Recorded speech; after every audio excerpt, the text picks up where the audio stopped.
program from DAS. We've got Claudine Howard, who's going to speak to kind of, she's a consultant for contractors who does plans and this kind of work. And then I'm not seeing on my list, oh, and Jennifer Little-Greer is here as well. So we have all of our panelists. So without further ado, I'm going to throw it over to Felicia Dunsing from the CHRO. Meg, Grant, can you?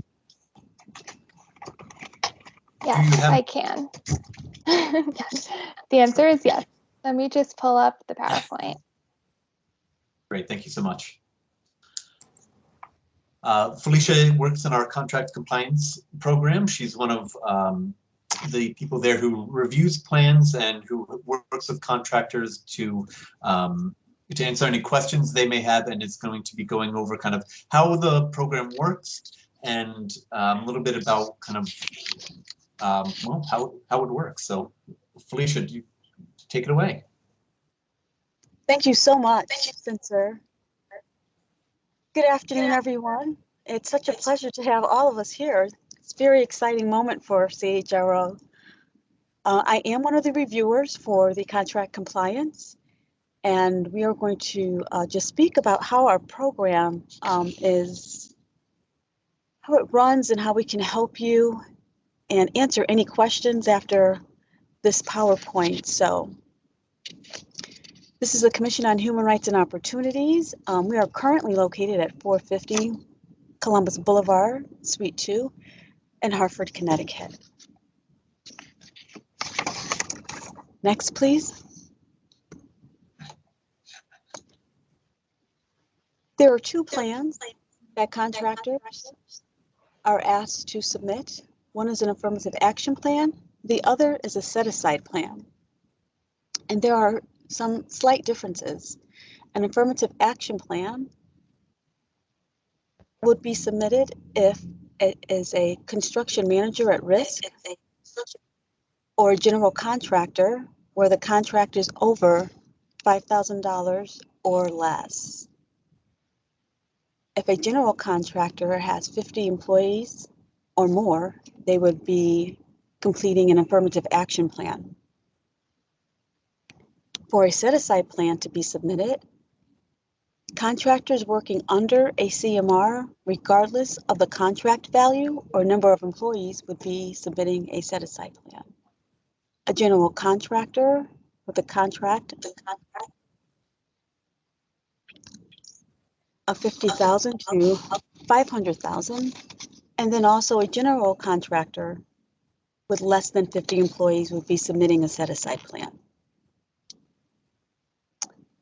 Next, please.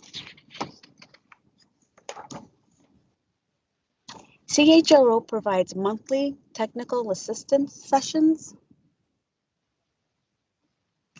It's open to anyone, can log on and participate in the training. To register for the technical assistance, persons can go to our website, which is listed here, and we have dates that our training is provided. Right now we are doing it online. And again, it really is open to anyone who is interested in learning about the process. Our goal is to ensure that everyone's educated, whether or not they're filling out an affirmative action plan or a set-aside plan. But most of all, we really want to ensure that everyone's questions are answered during this training. Next, please. The Commission requires contractors using state funds to comply with standards and formats. And one thing that we really focus in on is that contractors pledge that they will not discriminate or permit discrimination against any person on the grounds of any of the protected classes, such as race, color, religion, creed, age, marital status, national origin, ancestry, sex, gender, identity, sex sex, gender identity, or expression, veteran status, intellectual disability, mental disability, or physical disability, including but not limited to blindness. The contractor must agree to take affirmative action to ensure that applicants with job-related qualifications are employed and that employees are treated fairly and equally when employed without regard of any of the protected classes. In addition, contractors must make known to the public that they are an affirmative action equal opportunity employer. Further, contractors need to make a good faith effort to solicit qualified DAS certified small minority businesses, whenever possible, for materials, trades, and non-trade related services that they need for projects they have been contracted to perform. It is best practice to solicit to 2 or more businesses within a trade in order to provide subcontractors with the opportunity to offer competitive bids.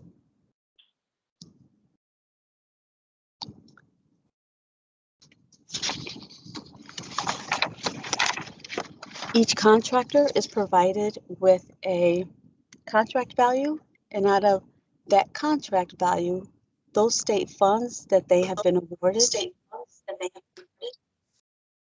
out of the 100%, they must use 25% towards small business entities, 6.25 for the minority, women, or disabilities, persons with disabilities, excuse me. Next, please.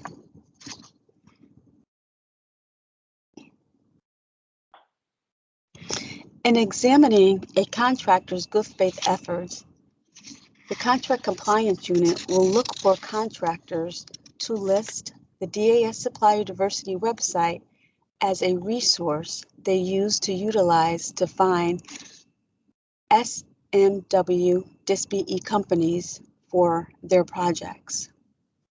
This website is used in a number of ways. One thing I do like about it is that it's very, it explains everything. If you're looking up a company name, it's very diverse. You can look up the company name, you can look up the organization type, you can look up a small business entity by their location, by their city or town, and their county, and you can also use keywords. So this website is very diverse. It includes so much information.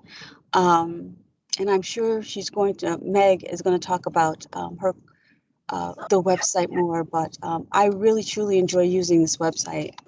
And I know it states that it has a certain number of companies, but it far surpasses that number at the moment. So we really do require that all contractors use this because it has everything on it that they need to ensure that they are compliant with good faith efforts. Next, please.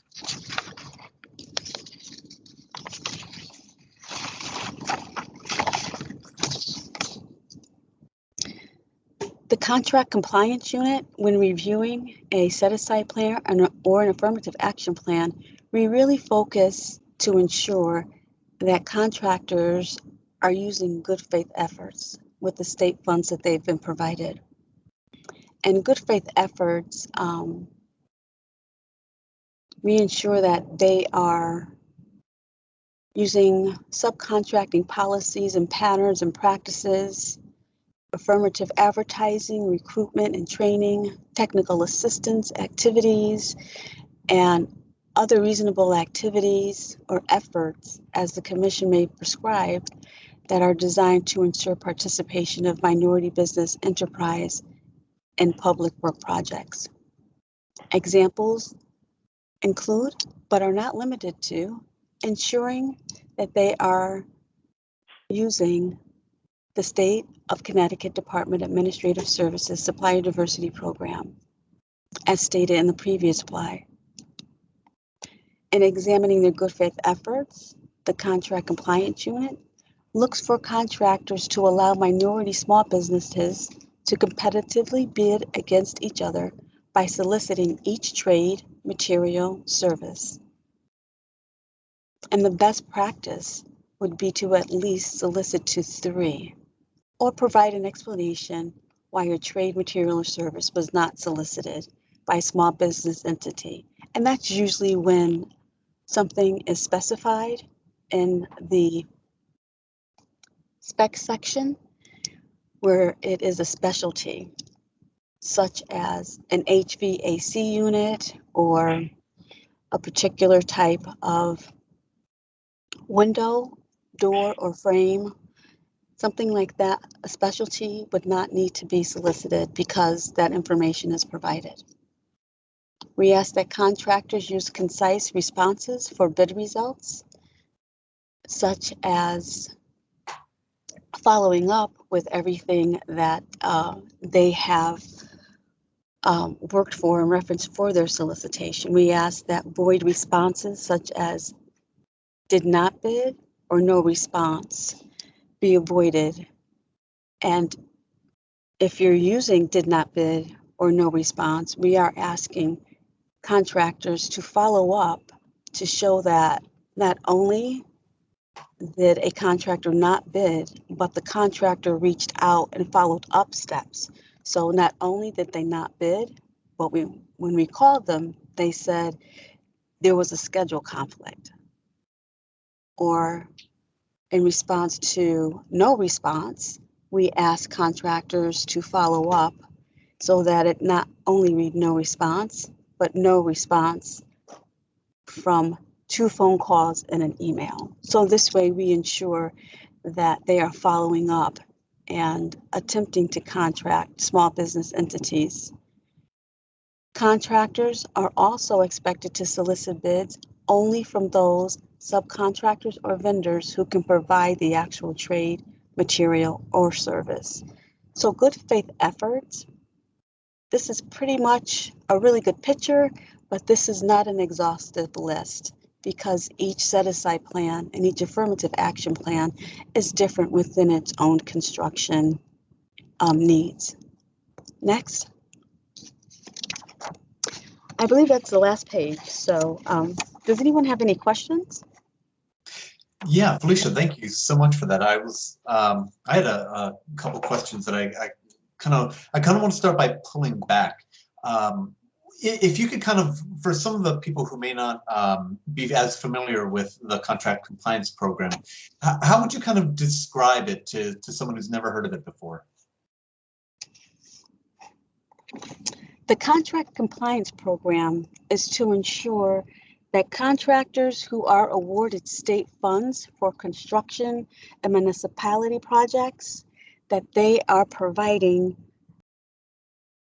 opportunities to small businesses.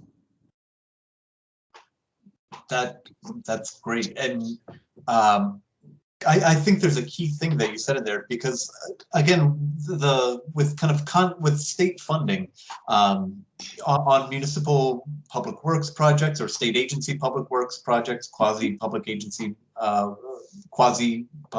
works, the real issue is that it's kind of tax dollars, right? That it's state tax dollars that are being used on these projects. And so because it's state tax dollars, we really want to make sure that the program is being used in a way that kind of is without discrimination, obviously, but also is really uplifting kind of local businesses. Could you kind of flesh out, one of the things you talked about was good faith efforts. So is it like a quota system? Are contractors, do they have to have a certain number of people, or how does that work? Good faith efforts is not a quota system. Okay. Although a contractor is provided with goals, the goals are not quotas, yet we do ask for contractors to strive to achieve that percentage. Okay. So when a contractor, let's say, there's a municipality, they want to build, a school or something like that, and they have a certain amount of tax dollars. you had mentioned the kind of 25% and 25%. So they're building a school. How could a contractor kind of file a plan that sets those goals, or how are those goals set? The goals are basically set through the 25% is a set value that the commission requires.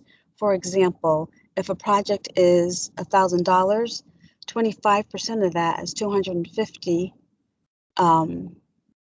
would be used for the set aside to solicit small business entities. And sometimes that percentage, we may set the percentage at 25%, yet if it is sometimes a project with UConn or O&G, they may set the percentage a little higher to ensure that contractors are advancing opportunities for small business entities. And again, it's a goal, it is not a quota. Did I answer that question for you, Spencer? Yeah, no, that's great. So so on a, they're building a school, or a municipality wants to engage in any kind of public works project, really. It sounds like the program is really there to kind of make sure that small businesses and minority-owned businesses, and could you just kind of go into, I see on the slide you say women-owned business, ethnic minority, and businesses owned by disabled persons. Could you kind of flesh that out? What does it mean? Yeah. Okay. Any business that is owned by a person with a disability would be a DISBE. Okay. Ethnic minority-owned business would be a MBE. Whether that would be like a Latino male or African American male. And then a women-owned business would be obviously a business that is owned by a woman, regardless of her ethnicity background. And then a small business entity would be a Caucasian male. And I think I covered all of them, right? Yeah. Okay, good. I thought I missed one. All right. No, I think you got them. So great. So, and just before moving on, so who has to file these plans with the CHRO? Is it the contractor? Is it the municipality, or how does that work? I thought I explained that in a slide, but we can go over that again. Contractors working under a construction manager at risk. You have general contractors, and then you have construction manager at risk individuals. Yeah, those are the main three groups. Okay, so go ahead. Okay, that's great. I think that has a lot of detail on there. So thank you. I want to turn now to Meg Yadashevsky. She's from DAS, and Megan Grand, our tech person. Do you have the slides for Meg available? I do. I'm just pulling them up now. One moment. Great. So to introduce Meg, she's, like I said, with the Department of Administrative Services, who works on the certification program. So Meg, if you want to take it away. Thank you so much. And thank you, Meg, for putting the slideshow together for us. It's helpful. I laughed because every time Spencer said Meg, I thought he was telling me to do something. I was getting confused in the beginning. So thank you, everybody, and thank you for having the Department of Administrative Services on this very important workshop. For those of you on the line, I'm Meg Yadashevsky. I am the program manager for the Supplier Diversity Program at DAS. One of the components that comes out of supplier diversity is certification for small and minority-owned businesses. I'm going to cover that with you today. This is really a call of action. We're looking to get companies certified in the state of Connecticut's program. You'll see that the slide in front of you says get certified. I know we have many municipal groups on the line, as well as some contractors. For the municipalities, I would ask that as I go through my presentation, note that we do road shows, for lack of a better word. I'll come out to your municipality, or we can do virtual, whatever is best for your plan. But know that I know in the municipalities, you're doing businesses with local businesses. We want those companies to come to get certified in the state of Connecticut's program if they are not currently certified. So I start my presentation with that, as truly this is a call to action. You'll note that all the presenters on the line have talked about set-asides and contract terms and conditions that require contractors to subcontract, and or some of them could be prime vendors too, to small and minority owned businesses, and those companies have to be certified in this program. So again, as many companies and as diverse of companies as we can get certified is what we want to do, because the state of Connecticut buys everything. Yes, today we're talking a lot about the bricks and mortars, the companies that, the landscapers, the plumbers, the electricians that are building buildings and part of that. But remember, the state of Connecticut buys everything. So, we want to get as many companies certified in as many commodities and service-driven contracts as possible. So that's my first pitch. I'm going to turn off my video only because we tend to have better quality, and then I'll turn it back on at the end of my presentation. So thank you. Next slide. Supplier diversity program.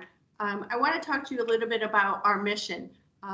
The Supplier Diversity Program, we serve as primary liaison for vendors seeking procurement with the state of Connecticut. So I say that to you because truly we can act as a gateway. I don't have all the answers, but I can point you as a municipality or you as a company in the right direction. So utilize us for that service. We actively recruit and certify. As I mentioned earlier, we'll travel to the 169 municipalities throughout the state of Connecticut. We will engage in Chamber of Commerce meetings. We'll engage in any type of forum where you want to bring your companies together so that we can talk to them about this supplier diversity program. And quite frankly, I believe how easy it is to get certified, and it's an added value to their company. And the last thing I always want to talk about is, we definitely try to forge relationships with many of the organizations that have missions to reach out to small businesses. Jennifer Little Greer's organizations. There's the small business organizations around the state of Connecticut that assist women business owners. We'll do a lot of workshops and partnerships with organizations because we believe that we can't reach everybody, but because of all of our organizations, we can reach many of the small businesses. So again, if you have anything coming up and you want us to participate, we will do so. Next slide, please. Alicia talked a little bit about a small business and the definitions of a small business as it relates to the state of Connecticut set-aside program. I'm going to talk to you about that at this point, fairly high level, but I want to talk to you because there's many different certification programs. There's certification programs at the municipal level. I know the city of New Haven has a certification program, Bridgeport, Stanford, and some other entities have certification programs. At a federal level, there's a certification program. And quite frankly, we're talking about the state of Connecticut certification program. And this is how the state of Connecticut defines a small business. You'll see it in front of you, this slide talks about how do we define a small business. The very first thing, and the takeaway today should be that it is an economic development program for state of Connecticut small businesses. You must have your principal place of business here in Connecticut. You must have your principal place of business here in Connecticut. That's the first thing we look at when we're looking to certify businesses. There's some checks and balances in our application process that validate that. We're not talking about in construction where many times there's trailers on sites and and they're there for the project duration. Well, that's not the principal place of business. So again, economic development program for our state of Connecticut small businesses. Second, what we'll look at, and this is something that is very new. There was some legislation that was passed on October 1st, so 28 days ago. And that legislation looked at how we will define a small business. Prior to October 1st, there was a broad brush approach, meaning that any company that came in to get certified, as long as their revenue, their completed fiscal year revenue was under $20 million, we would certify them. It didn't matter if it was a general construction company, a painting company, a printing company, a dry cleaner, an office supply. It was $20 million. Well, for many years, we heard from the small business community and many other advocates for small business saying that that's not a good approach because every industry is different. The federal government has a unit that is solely dedicated to develop small business size standards. And they do a vast majority of research, and they have anecdotal data on every different industry that's out there. And they define small businesses in different ways depending on the industry. They'll define a small business based on, in some industries, its number of employees. In some industries, it's based on their gross revenue. Again, there's anecdotal data and statistics, and they do this research. So we listened to the small businesses and said, you know, you're right, we shouldn't have a broad brush approach. So as of October 1st, we are requiring any company that comes in to get certified in the state of Connecticut certification program to first be certified or registered in the system of awards management at the federal level. Because when this particular company goes to that federal registry, the federal government will assign them a NAICS code, which is an industry standard that is defined depending on whatever industry they're in. So again, that's the takeaway today, is that that's vastly different than prior to October 1. Small business, Connecticut-based principal place, and must be registered in the federal program application. You'll also see on the slide in front of you that, however, there's always a however, many of you that deal with government, is unless you are a nonprofit, if a company is coming in to get certified with our program, in the state's program, as a small business, and they're a nonprofit organization, that requirement still will require that they're under that $20 million. That did not change. That's the only caveat. Again, only if they're a nonprofit. Every other entity will have to be Connecticut-based and be registered in the federal government system to be qualified as a small business. Next slide, please.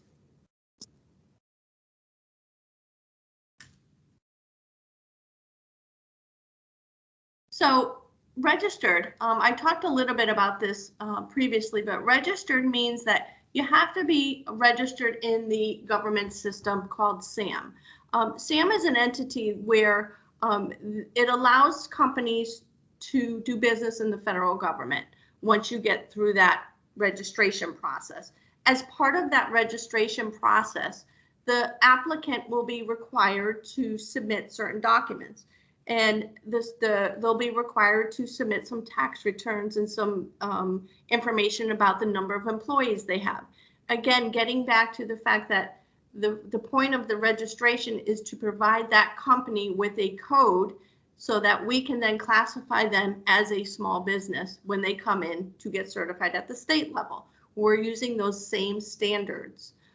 So that's the takeaway. Next slide. What is a size standard? Again, the federal government uses two qualifying tests. They use one, it may be based on revenue of the company, or two, it may be based on number of employees.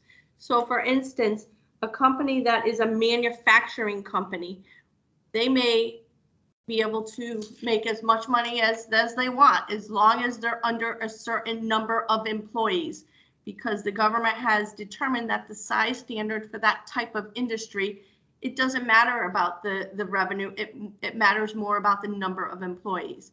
In some industries, it may be based on annual revenue, and it may not be 20 million. It may be 16 million. It may be 14 million. It may be 30 million. It depends on that industry. And again, the federal government system will provide that company with that NAICS code.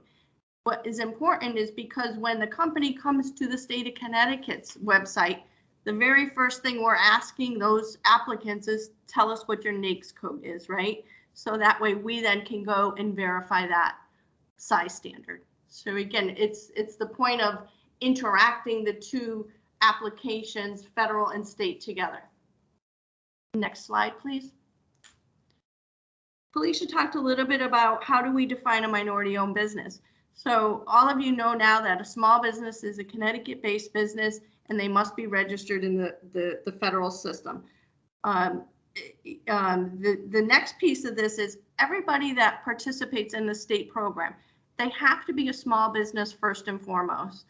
They can't get certified in the state of Connecticut's program if they are not a small business.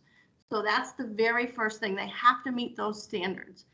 Then once we get through that evaluation process, we will then look at the ownership of the company, and we'll look to see if 51% of the ownership is held by a person who has that technical expertise in whatever it is that that product or service that that company is providing. We're going to look to see that that majority owner is there. It's not an absentee owner. This program is not for that. You have to be involved in the daily operations of the business. You have to be able to show us that you're supervising and managing your operations of the business. And when I say that, there's checks and balances in the application. There's certain questions we ask, there's certain documentation that we ask to validate the eligibility criteria. It's not self-certifying. You know, companies have to provide us with documentation. We have reviewers on staff that will review and ask the company for more information should we need that. Next question. Next slide. Two sections of the certification I wanted to talk to you about a little bit, because particularly if there's municipalities on the line and companies as well. The two areas that we find that we really want applicants to understand and know and take some time when they're filling out our application is, again, that principal place of business. It's really important to establish that your principal place of business is in Connecticut. So we'll look at, various documents to support that. If we see any red flags, we're going to go back to that company and they'll have to validate that. The second thing that we look at very closely, again, is those NAICS codes. We're really, again, we're 28 days into it. We're really doing some proactive measures, which I'll speak to in a minute, about making sure that companies that are coming in know they have to go to the federal registry first. So it's an education, because again, legislation was just passed, but that is an area that we're ensuring that applicants understand. Next slide. Our DAS State of Connecticut application. It is a web-based application. It is a secure application. We use a platform called BizNet, which means that it's secure. Things are encrypted.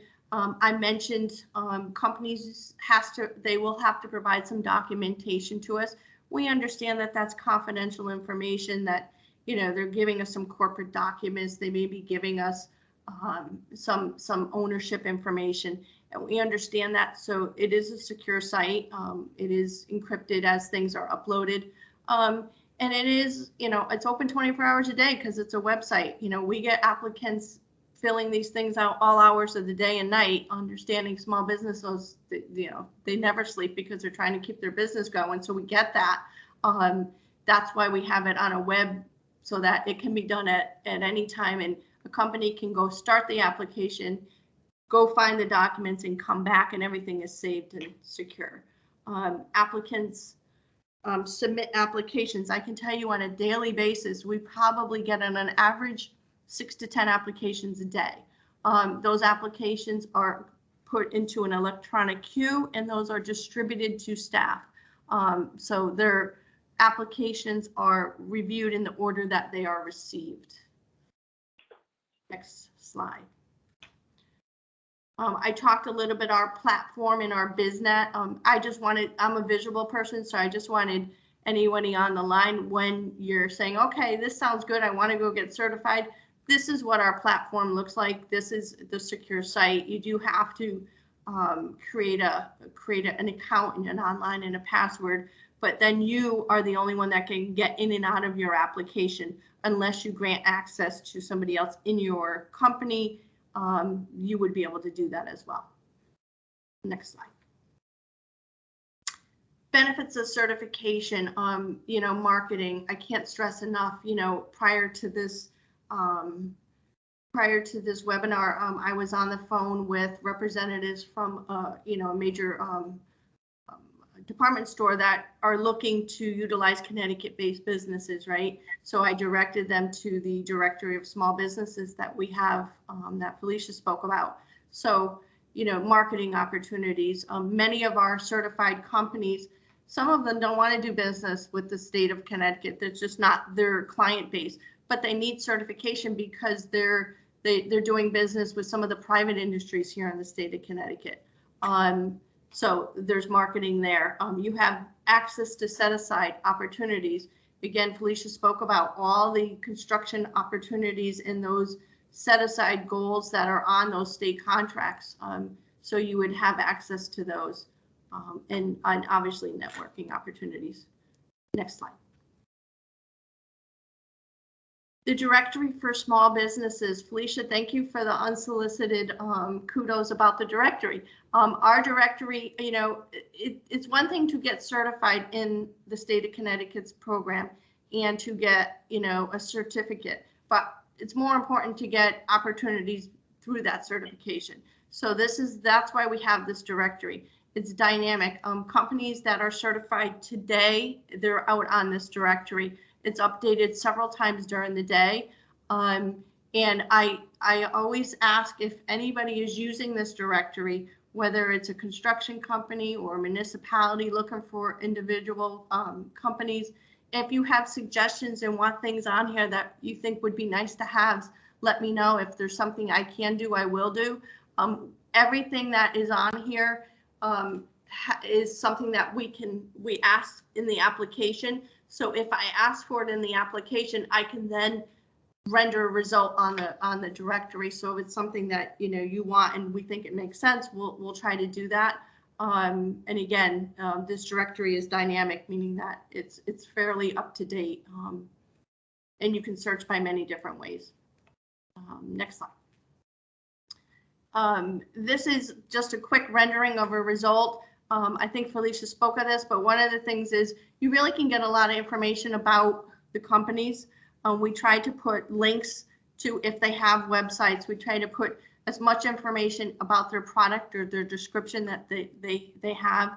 We also have an opportunity for you to just click on their certificate and you can view that certificate. So again, if companies are bidding on certain things and they need that certificate for the bid, they have the access to it. They don't have to call anybody, they can just go grab it. So again, we've tried to put as much information out here as possible, but it's always changing. Next slide.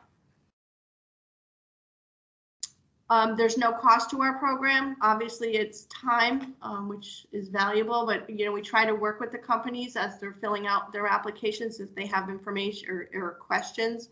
I mentioned as of October 1st, companies have a step before now, right? We're telling them, listen, we still want you to come get certified with us, but there's a step before. Now you have to go register with the government. Well, we're being proactive on that too. Obviously, we're sending out emails to all our companies that are coming up for renewal saying, hey, you need to do this, go do that. We're also providing resources to those companies for webinars on how to do that. So twice a month, every Wednesday, the first and the third Wednesday of every month, we're going to have partnerships with some of our organizations that provide webinars on how to get registered in the federal program. So we're offering those to some of our companies as well. Our certificates are good for 2 years. We do send out renewals. We send out renewals, hopefully, so that companies do not let their certificate lapse, because if a company is on a contract and this is a term and condition of that contract, they don't want to be in breach of that contract, right? So they need to keep this certification up, just like your driver's license and any other license or certificates you have. So we do try to be proactive in that. Most recently in the emails that are going out, we've added, and don't forget, you have to get registered in the federal program as well. So hopefully, you know, they're doing that. Felicia mentioned a little bit about the set aside in the 25%. I only mention this because every state agency gets a budget every year, and those agencies, as long as their budget is over $10,000, they do have a goal to purchase 25% from small businesses, and then 25% of that, or 6.25%, to minority-owned businesses. So there's opportunities for these companies should they decide to get certified. As well as on the municipality side, obviously all the municipalities, as you're putting in your sidewalks and you're doing your community developments and all those types of things, those are small businesses, and those companies probably either are certified or are eligible and would help you with your goals and so forth. Next slide.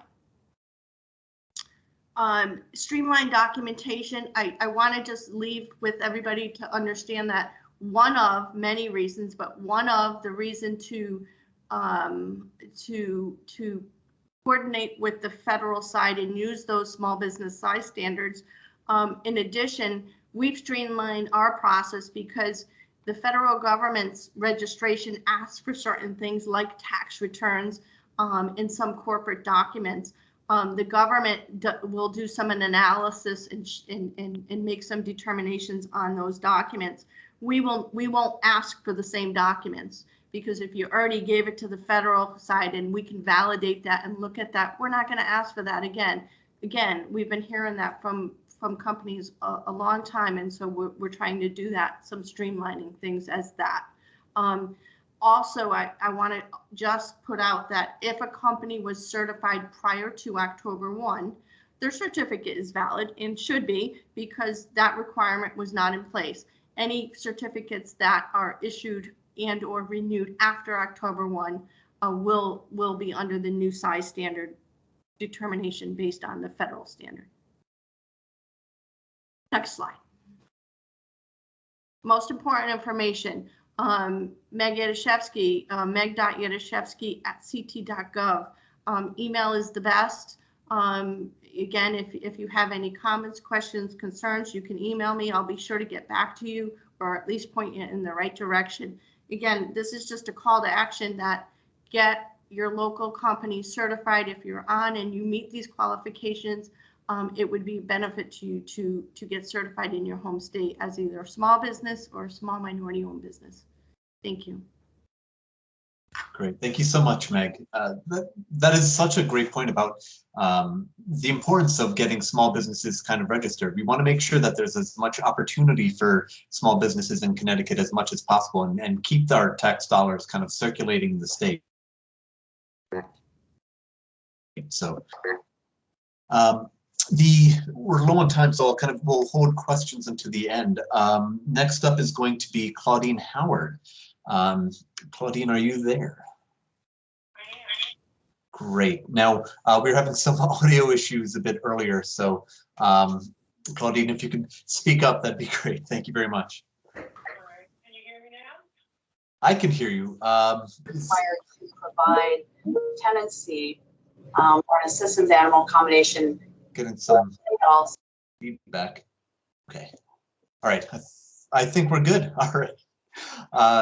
Great. Go ahead.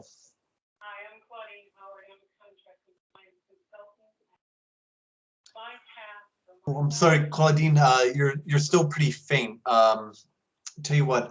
If what we can do is, do you mind actually? Let's have Jennifer Little Greer. If you could go next, and then meanwhile, I'm gonna Claudine. I'm gonna call you so that you can go over audio. Is that all right? Okay, great. Jennifer, thank you very much. We have Jennifer Little-Greer from the MCC, the Minority Contractor Council, or Construction Council. So Jennifer, if you could take it away. Oh, and you are muted. Sorry. How about now? Perfect, thank you. Good afternoon, everyone. My name is Jennifer Little-Greer. I'm the Executive Director for the Minority Construction Council. Today, I'm going to be talking about our organization. The Minority Construction Council is a nonprofit organization that was established back in 2002. The purpose for the organization was to organize a subset of Hartford contractors. And this was to prepare them for the Adrian Landing project that came forward in the city of Hartford. And I'm going fast forward to 2016. 2016, I joined the organization as the executive director. And now our focus as an organization is still to assist minority contractors, but we have expanded our net to help contractors throughout the state of Connecticut. The organization's focus is to provide technical assistance and to support minority contractors with obtaining their state, municipal certification. You heard Meg talk about that, but we're there to help the contractors obtain their certification so that they're able to participate in the projects that are going on throughout the schools, throughout the local municipalities. Any type of construction work, we're here to assist them so that they're able to participate in those opportunities. Other things that we do is we assist contractors, minority contractors, women-owned business contractors with obtaining their Dun & Brad certification, Dun & Brad number, their SAMS registration, Section 3 certification. Aside from technical assistance, the organization also provides development opportunities for contractors in construction. That may be from teaching them how to bid on projects, estimate. Just next week, we're going to be hosting a project management course for the contractors, as well as providing back office support training. We assist them with receiving their licenses and providing safety training to their staff. Another thing that we provide to the contractors is we provide a vehicle where they're able to connect with construction managers, general contractors, developers, public and private project owners.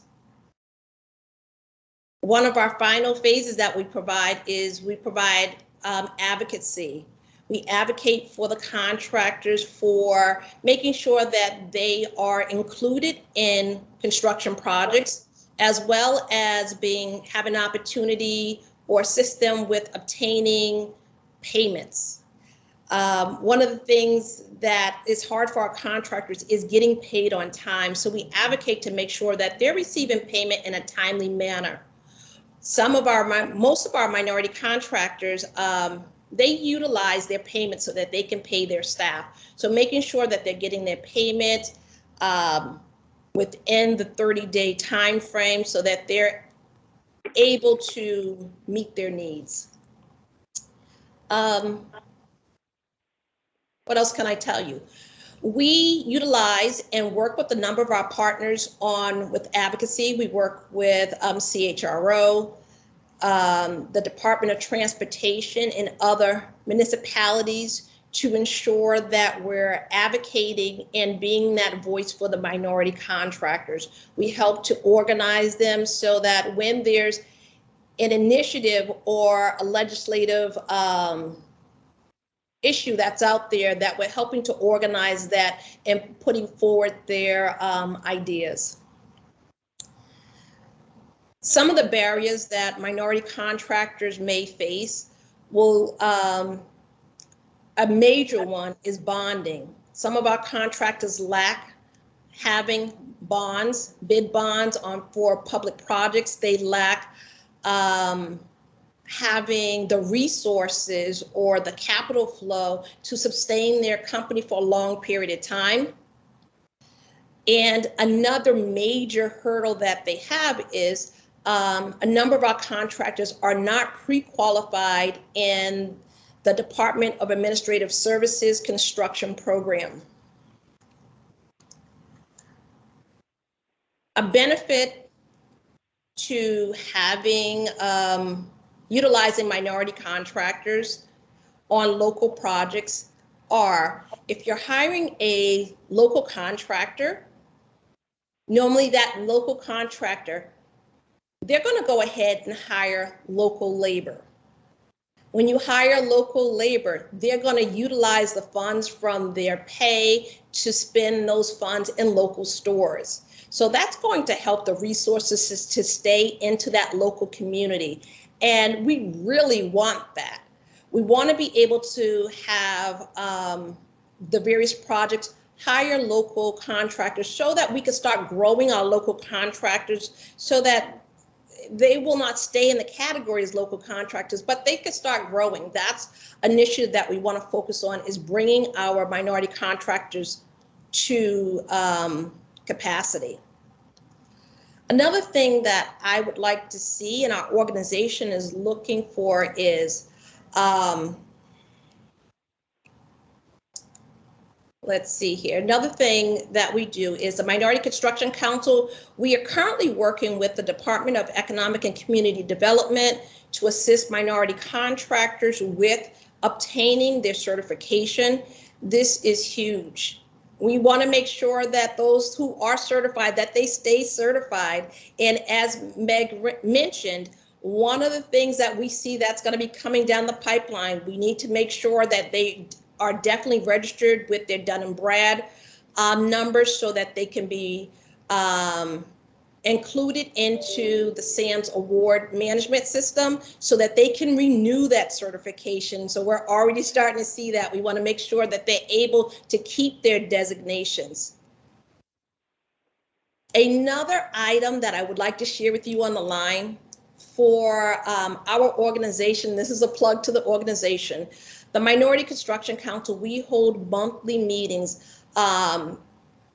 Right now we are holding them via web, but they are live meetings with the project owners and on the various projects. Anyone who's a minority contractor or a non-minority contractor, you can come on and hear about the opportunities, hear about the projects that are there, ask questions. It gives them an opportunity to meet the people that are going to be looking at their bids. They can ask questions about those bids. So it's important. Lastly, what I would like to say is the minority construction here works with municipalities and with the state agencies to make sure that the minority community is there and to assist you if you know that there's a need and you're unable to find it. The Minority Construction Council can make some recommendations based on the region for that type of business that you're looking for. So thank you so much. Awesome, thank you so much. MCC is a great resource, and for the municipalities who are on the line, absolutely reach out to MCC if you're having any troubles or you want to engage with more minority contractors. So, all right. Now, hopefully we can see the audio solved. Claudine, are you there? Can you hear me? Yes, yes, much better. Okay, great. Okay, so oh God, Now we've got feedback. Oh no. Okay, how about now? That's perfect. Okay, so forgive me on the phone like I'm ignoring you guys. At any rate, I'm a contract compliance consultant, and my work has started in the compliance field. Okay, I think I need to turn my Claudine, well, we could have you do. Yeah, could you maybe turn down the volume on your computer, and that way there might not be feedback. How about now? Yeah, I think that's better. Okay. I'm going to just turn off my speaker. Yeah, I think that'll help.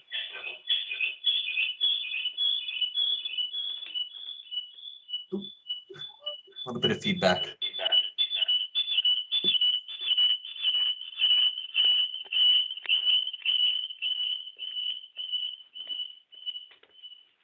Just a good way to wake people up. That was thoroughly embarrassing. I just put it in No, another room. no.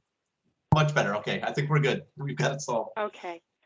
So let me start again. I'm Claudine Howard. I'm a contract compliance consultant.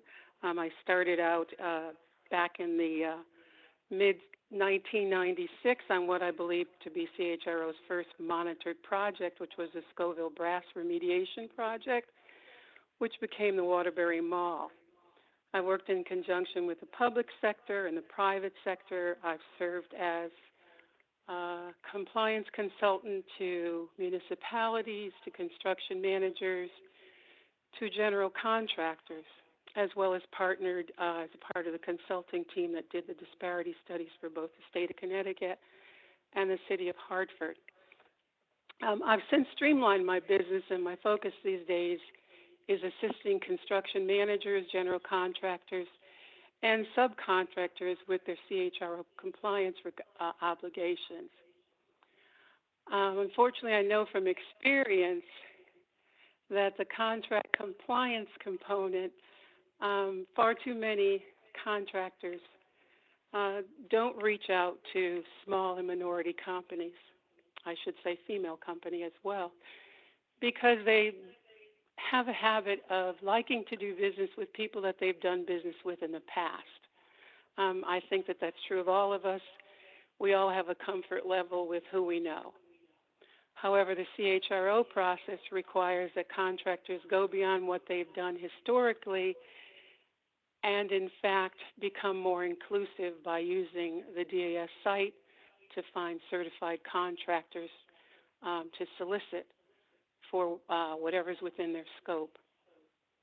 I know that CHRO provides TA workshops, and that those TA workshops are really quite good, actually. I've attended a number of myself just to make sure that I understand the contractor's frustrations or the contractor's questions relative to the CHRO process.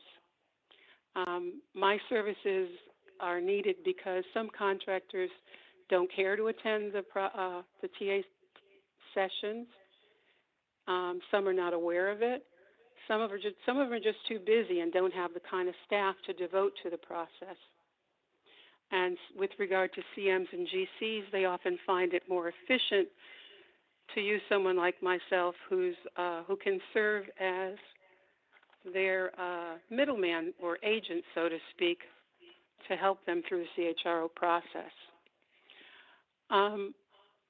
I found that many of the contractors find the CHRO compliance process daunting, and it really isn't. If you have an open mind and are willing to stick to the rules, it's a pretty straightforward process. There have been instances where some contractors or construction managers are not aware of the process. They may have not done CHRO work in the past, or I should say state-funded work in the past, and come on more confused than they should be. And that's an opinion as opposed to a fact. I need to state that.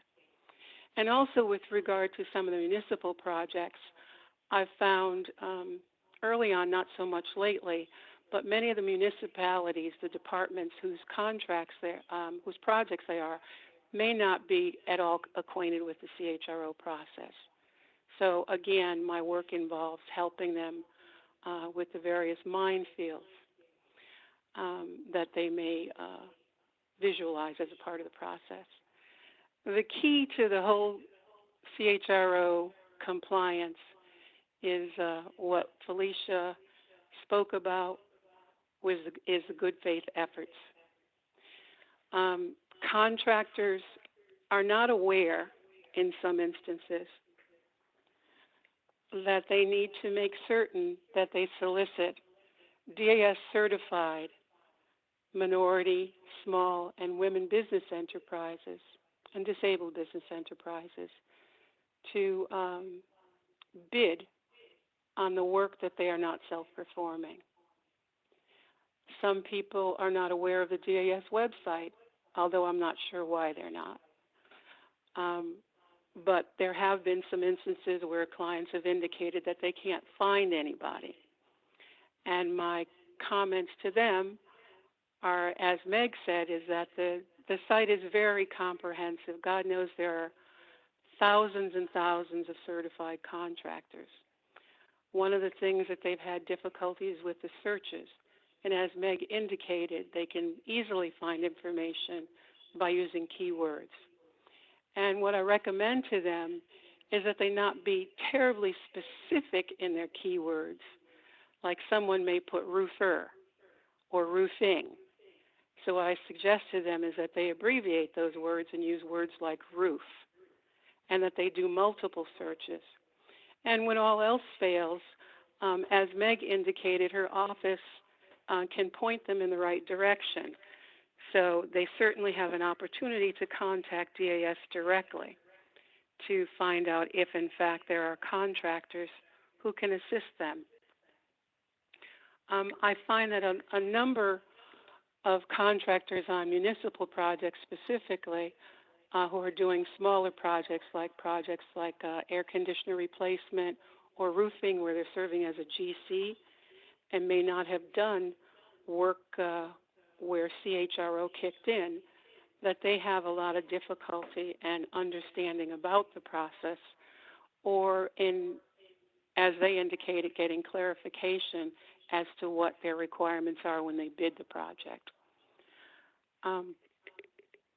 Excuse me, my work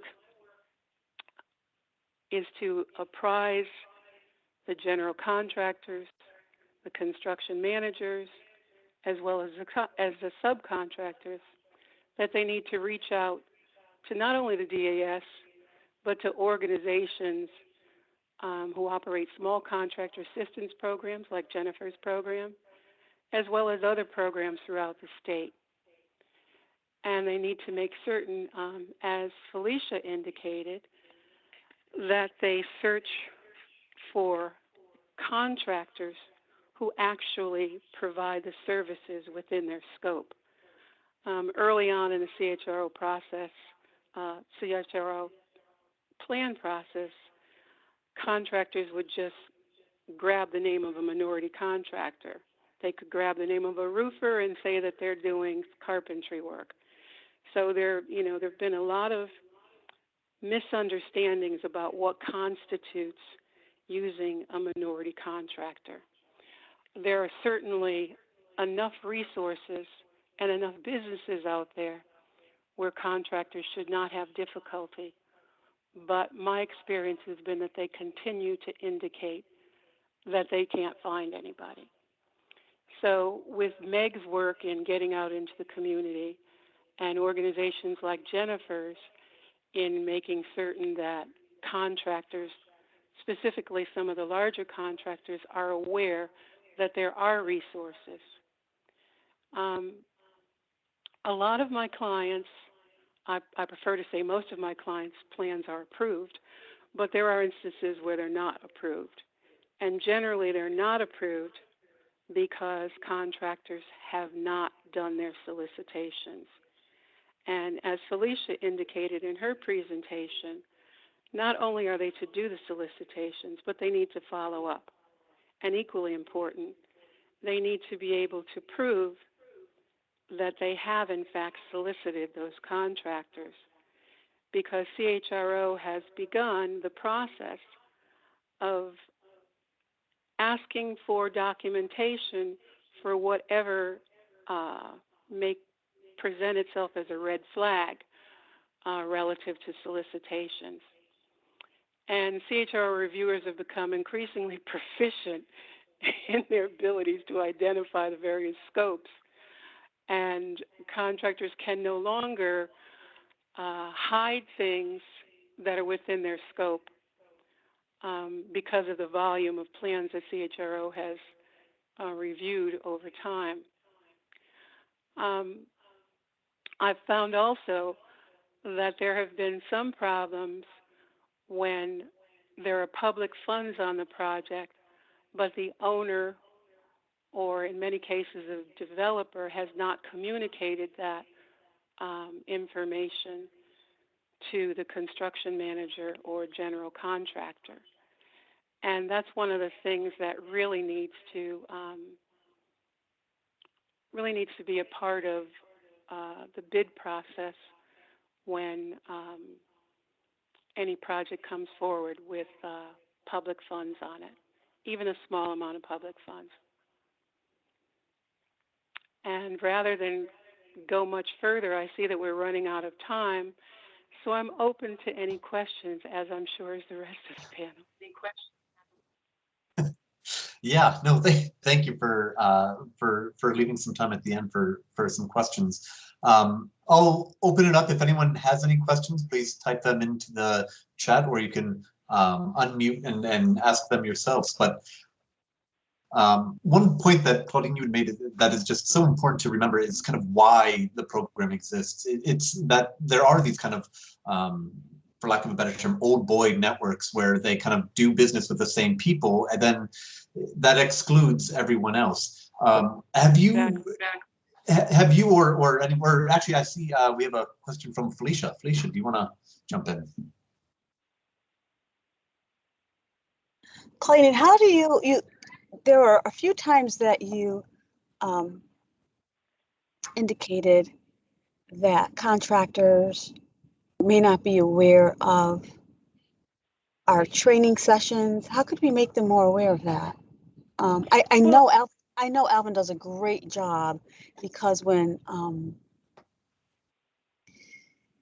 a bid is actually received, Alvin ensures that awarding agency is aware of our TA sessions.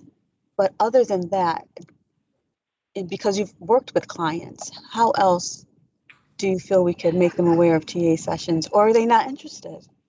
Well, I think that the responsibility falls on the construction manager. The construction manager, the subcontractors are their subcontractors. Yes. So the responsibility lies on them to make them aware that their CHRO requirements are there. And unfortunately, I've found on a number of instances where the construction manager may not have communicated that information, or may not have communicated it clearly, or the subcontractor just wasn't paying attention. I mean, I can't blame it on CHRO, because I've been on some of those calls with Alvin and my clients, and if we all know Alvin, he makes it very clear about what the requirements are. So I don't think that there's anything that CHRO can do more than communicate it to the construction manager, and the construction manager needs to make certain that they not only communicate that information to their subcontractors, but hold their feet to the fire to make certain that the plans are done. Right.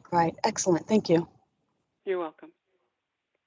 Great. And I think we have time for maybe one more question, and for any of the panelists. Is any more questions out there?